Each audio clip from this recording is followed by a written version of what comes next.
So there was recently a Wall Street Journal article that just came out where they surveyed 1,000 different people and asked them whether or not they consider themselves very happy, pretty happy, or not very happy at all. And of those 1,000 people that they surveyed, only 12% of people said that they were very happy. Now, this is obviously kind of alarming because that means that there's not many people that are very happy. And we shouldn't go through life not happy. We should enjoy our lives. Now, this isn't to say we should seek pleasure and, that's our only purpose of existence.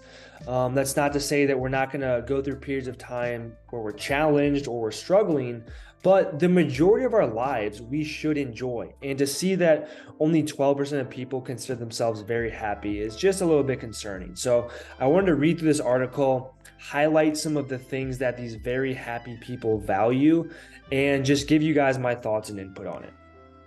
All right, so here we go. It says Americans aren't a particularly happy bunch. The 12% was the smallest share of very happy people ever recorded in NORC's General Social Survey dating to 1972. So I guess they do this survey every year since 1972 where they basically see how many people are happy, how many people are unhappy. And this is the least amount of people that are very happy since 1972. So less and less people over the years, at least in the United States, are considering themselves very happy. It says among all 1,019 adults in the survey, large majorities said they felt pessimistic about the economy and prospects for the next generation. Some 30% rated themselves at the lowest level of happiness, saying they were not too happy. A majority, some 56%, said they were pretty happy. So you got 12% of people saying that they're very happy. You got about 56% of people saying they're pretty happy. And then 30% of people saying they're not very happy. All this makes the slice of very happy people stand out. What do they know that the rest of Americans don't? Here we go. Overwhelmingly, the very happy people value strong relationships. Some 67% say marriage is very important to them, regardless of their own marital status, compared with 43% of respondents overall. Now, I think this is a big one. I think close personal relationships, especially marriage, is important. And when you look at modern day opinions on marriage, or really just how valued marriage is today as opposed to 10 or 20 years ago, it's pretty evident that marriage today just isn't as valuable. It isn't as important or as prioritized as it was in previous generations. And this is likely, there's likely some correlation there between why less and less people are considering themselves happy, right? Marriage rates are dropping, less people are getting married in the first place, divorce rates are skyrocketing.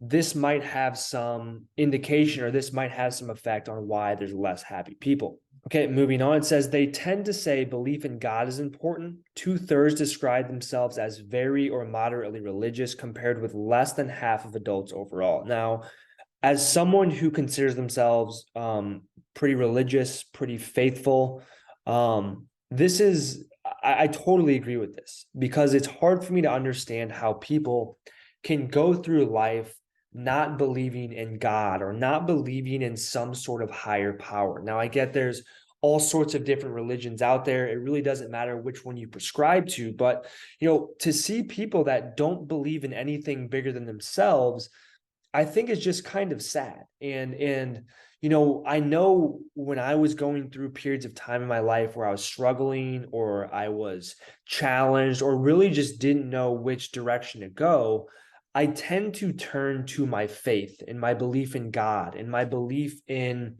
a bigger picture, a bigger plan. And that gives me peace. That helps me to make decisions from a calmer, more peaceful state of mind.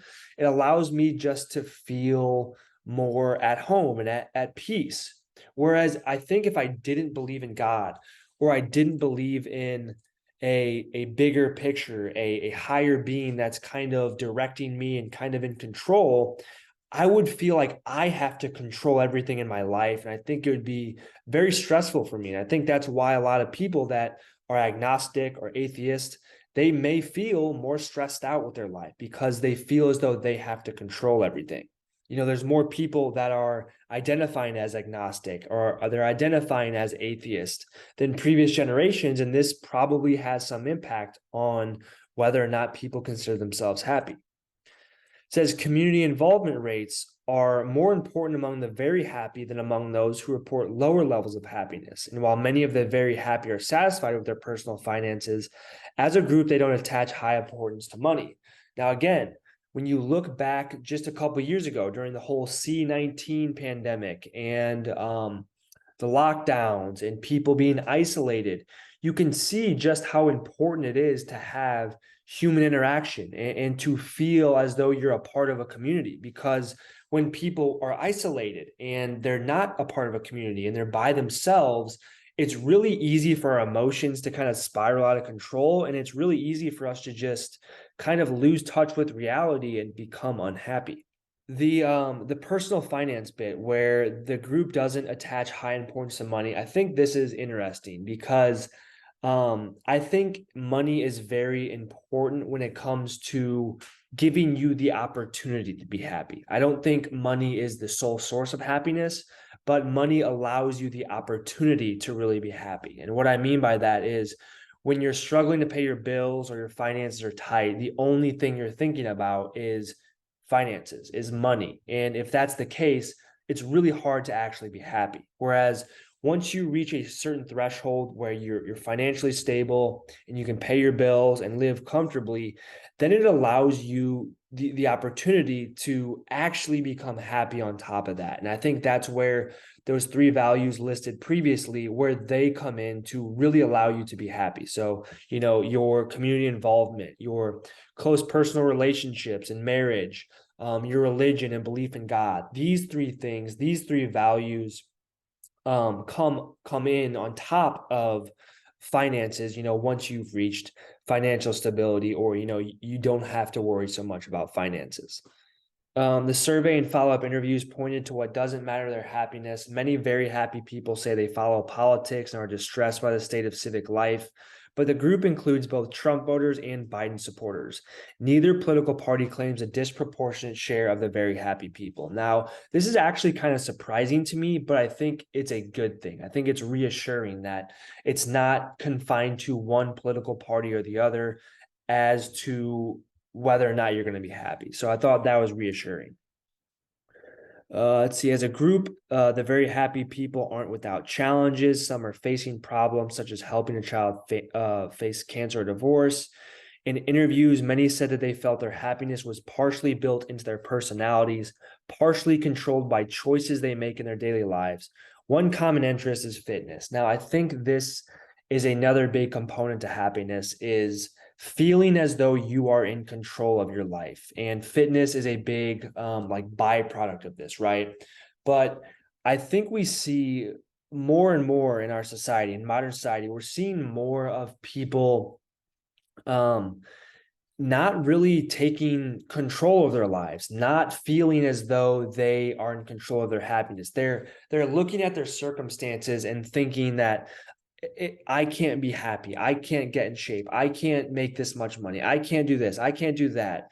And I think it's breeding this kind of toxic mindset. And I think this is why we're seeing a big push for people to accept other people as they are, accept body positivity, accept hookup culture and sleeping around, accept all of these bad habits and bad lifestyle choices, and let's just all accept it together.